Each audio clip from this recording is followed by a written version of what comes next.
Rádios, você ouve música. Rádio Folhinha. Ele toca pro Ronaldinho Gaúcho.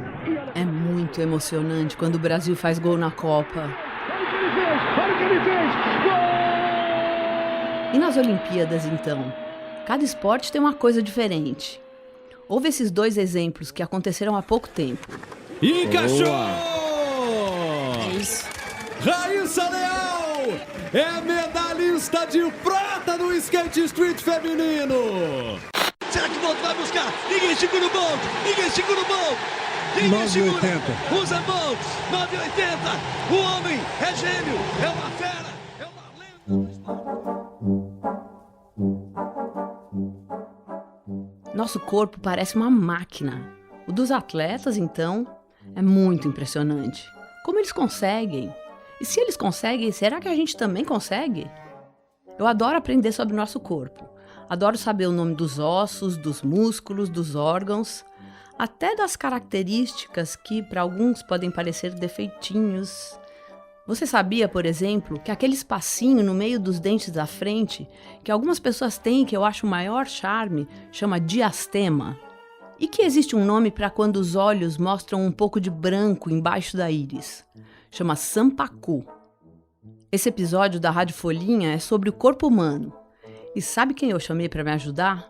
O Drauzio Varela, o médico mais famoso do Brasil. O Drauzio tem uma vida incrível. Ele atende de graça as mulheres que estão na cadeia feminina, sabia? Ele já publicou vários livros, ele escreve na Folha, é um corredor dedicado e gasta grande parte do tempo dele para explicar a ciência, a medicina e a saúde para as pessoas. Eu só esqueci de dizer quem eu sou, né, para variar. Meu nome é Teté Ribeiro, para quem não me conhece. Prazer aí, hein?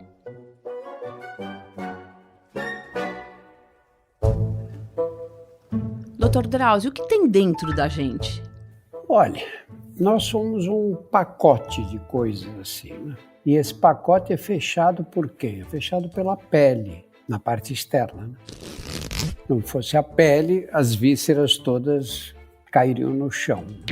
A pele é que segura o nosso corpo por fora. Mas se fosse só a pele, a gente ia ser uma geleia, né? Uma massa assim disforme, né? Então nós temos também um esqueleto. O esqueleto é a estrutura do nosso corpo. São os ossos todos que vão se encaixando uns nos outros, vão formando dobradiças. A dobradiça não pode ser de osso, porque senão a gente era um esqueleto duro assim. As dobradiças são de cartilagens, que são tecidos mais moles, mas não muito moles. Por exemplo, aqui eu aperto o nariz, é meio durinho, né? O nariz é uma cartilagem. A orelha, essa parte interna da orelha, né, onde tem essas voltas que a orelha faz, quando eu aperto, ela é dura, mas ela cede, né? Então, nós temos nessas dobradiças cartilagens que permitem que o corpo se movimente, não é? Que eu possa baixar, levantar, andar, que eu possa dobrar os dedos. Sempre, todo lugar do corpo que eu dobro, são os lugares em que os ossos estão ligados uns com os outros com cartilagens. E é por isso que eu posso me movimentar. E é importante que eu me movimente para manter essas cartilagens funcionando direito, né? E aí depois nós temos os órgãos internos, e aí cada um tem sua função. É isso que eu queria saber. Como a gente funciona? Como a gente existe? Como a gente vive? Como a gente está vivo? Não, primeiro de tudo, você imagina quantos tecidos nós temos no corpo. Nós temos fígado, nós temos pulmão, nós temos coração, nós temos os músculos, os ossos, as juntas, que eu acabei de falar. Imagina se cada um fizesse o que dá na cabeça dele. Aí o fígado diz, não, hoje eu não vou trabalhar. O pulmão diz, não, eu vou respirar 30 vezes por minuto. Aí depois ele cisma, não, só vou respirar 2 vezes por minuto. Imagina a bagunça que ia ficar, né? E como é que todos esses órgãos sabem exatamente o que cada um tem que fazer? Então nós temos que ter o quê? Um órgão central que põe a ordem nessa confusão. Esse órgão central qual é? É o cérebro. É aqui que tudo se passa. O cérebro coordena tudo o que está acontecendo dentro do corpo e as nossas impressões fora do corpo. Então, eu olho, enxergo uma coisa, eu ouço um barulho, eu sinto um cheiro, eu sinto o gosto de alguma coisa. Todas essas informações vão para o cérebro.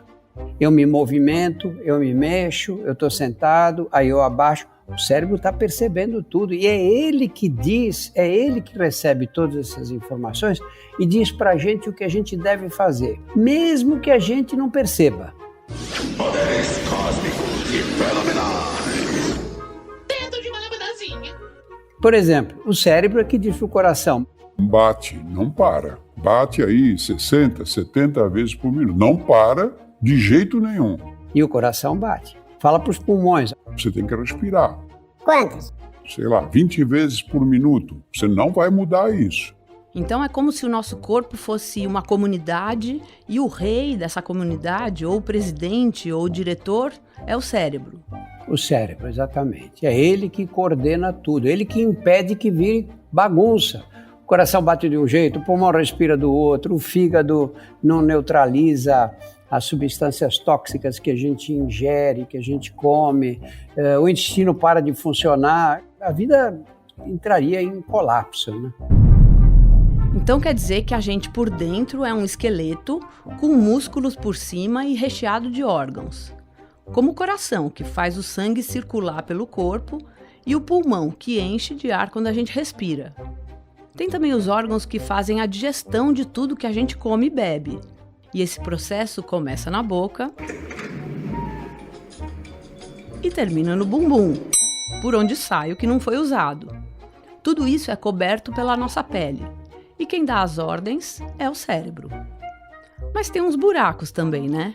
Tipo aquele que eu já falei, por onde sai o cocô. A boca é um buraco, por onde entra a comida, o ar e saem as palavras. O nariz tem 2 buraquinhos, as orelhas também. E os olhos são 2 buracões, preenchidos por 2 bolas brancas com uma bolinha no meio, que pode ser marrom, azul, verde, preta, e por onde a gente vê as coisas. Aí na cabeça tem cabelo, na perna e no braço tem uns pelinhos, na ponta dos dedos tem as unhas. Sabe uma coisa bem legal? A gente nasce com todos os músculos, todos os ossos, todas as veias e todos os órgãos que vai ter pela vida inteira. Um bebezinho pequenininho que nem sabe andar já tem o corpo completo, tá tudo lá. As coisas só vão crescer e umas mais do que as outras. Você já reparou como os bebês têm uma cabeça bem grande em relação ao corpo, que é bem pequenininho? O corpo vai esticar muito e a cabeça vai crescer também. Mas nem tanto. Mas chega uma hora, lá pelos 12, 13 anos, que o corpo dá uma mudada. É que na adolescência, os hormônios entram em ação. E os hormônios são tipo mensageiros do nosso corpo. Alguns deles são produzidos pelos órgãos chamados sexuais, e essa história de sexo é assunto para outro episódio, quem sabe mais para frente. Vamos voltar ao nosso corpo. Os hormônios sexuais, né? Então, eles são diferentes nos meninos e nas meninas. Nos meninos, eles fazem crescer a barba e engrossar a voz. Nas meninas, fazem crescer peito e mais umas outras coisas. E tanto em meninas quanto em meninos, fazem nascer pelos embaixo do braço e na região do púbis, um osso que fica bem em cima do lugar por onde meninos e meninas fazem xixi. No mundo tem gente com cor de olho, de pele e de cabelo diferentes, mas por dentro todo mundo é muito parecido. Então quer dizer que se a gente se esforçar bastante, vai andar de skate que nem a Raíssa, correr que nem o Bolt ou fazer gol que nem a Marta? Eu quis saber isso do Drauzio. Por que é que alguns esportistas são melhores do que os outros? Por exemplo, num time de futebol, todos eles treinam o mesmo tanto, se alimentam meio de maneira semelhante, têm mais ou menos a mesma idade. Por que então alguns são tão melhores do que os outros? Tem alguma explicação? Em primeiro lugar, porque nós não somos iguais. Você pega um time de futebol, tem 11 jogadores, esses 11 jogadores são diferentes uns dos outros. Você não tem nem dois que tenham um corpo igual, não é? Um é mais baixo, outro é mais alto, um tem perna mais fina, outro tem perna mais grossa, alguns têm um tórax grande, são fortes, outros são magrinhos. Isso faz muita diferença no esporte. Então, quer dizer que mesmo que a gente seja apaixonado por um esporte, a gente tem um limite. Não adianta imaginar que só porque a gente ama futebol, a gente vai conseguir jogar na seleção. Bom, se você ama um esporte, é lógico que você vai ter mais boa vontade para treinar, né? Vai gostar de treinar, gostar de fazer, gostar de praticar, o que quer dizer que você pode ser uma boa jogadora de futebol. Mas para você ser a Marta, ser uma grande jogadora de futebol, precisa mais do que vontade. Precisa uma série de condições. Precisa de treinamento, preparo e precisa ter uma anatomia, o corpo tem que ter um desenho que ajude a praticar aquele esporte e você tem que ter toda uma preparação mental, tem que ter o cérebro organizado de um jeito que permita você se antecipar, você imaginar para onde a bola vai, correr antes, ter o reflexo mais rápido do que os outros. O que eu faço com a bola? Chuto ou não chuto? Chuto ou não chuto? E mandou lá na piscina. Aí tem que ter uma série de condições biológicas. Eu já estava quase ligando para minha professora de dança para dizer que não ia mais voltar quando o Drauzio disse isso. Se não é para dançar que nem as bailarinas, que eu acho tão lindas, para que ficar lá sonhando com isso? Mas aí o Drauzio me disse que isso não tem a menor importância. Não precisa se apresentar no palco, jogar na seleção e nem ir para as Olimpíadas. O que todo mundo precisa é sacudir o esqueleto, isso sim. Fazer nosso corpo aprender coisa nova, mexer os músculos para eles ficarem sempre fortes. Em qualquer idade, viu? Criança, jovem, adulto, até os mais velhinhos precisam fazer exercício. Quanto mais, melhor. O que não pode é ficar parado. Isso é o que não pode de jeito nenhum. Em nenhuma idade, né? Porque as crianças às vezes falam, eu tô crescendo, não tem importância, meus músculos vão crescer e eu vou crescer e tudo bem eu ficar o dia inteiro na frente da tela. É verdade? Não é tudo bem, não. Você vai crescer, mas você pode crescer em condições melhores ou piores. Se você passa o dia inteiro no iPad ou no celular, o que vai acontecer com as tuas cartilagens, com os teus ossos? Para você fabricar um esqueleto forte, resistente, você precisa de movimento. O corpo, quando fica parado, o esqueleto não se desenvolve direito. Então, mesmo que você não perceba, você fala, não, mas meu osso é duro, o palpo é duro. Você pensa que é, mas é um osso mais fraco do que podia ser se você se movimentasse. Ouviu isso, né? Sua mãe não tá biruta quando manda você sair do videogame e devolver o celular. Agora, tem uma coisa sobre o corpo humano que eu não sei você, mas eu acho inaceitável. Por que a gente fica doente? Eu não ia desperdiçar a chance de perguntar isso, né? Dr. Drauzio, eu não posso deixar você ir embora sem fazer uma última pergunta, que eu acho que é uma pergunta que todo mundo gostaria de fazer para um médico, mas que dá um pouco de vergonha. Eu vou tomar coragem. Tem algum truque para não ficar doente nunca? Não tem. Infelizmente não tem. A doença faz parte da vida. Por que ela faz parte da vida? Primeiro porque a gente tem alguns defeitos de construção. O organismo é perfeito, etc., mas não é uma máquina que você pode reproduzir daquele jeito.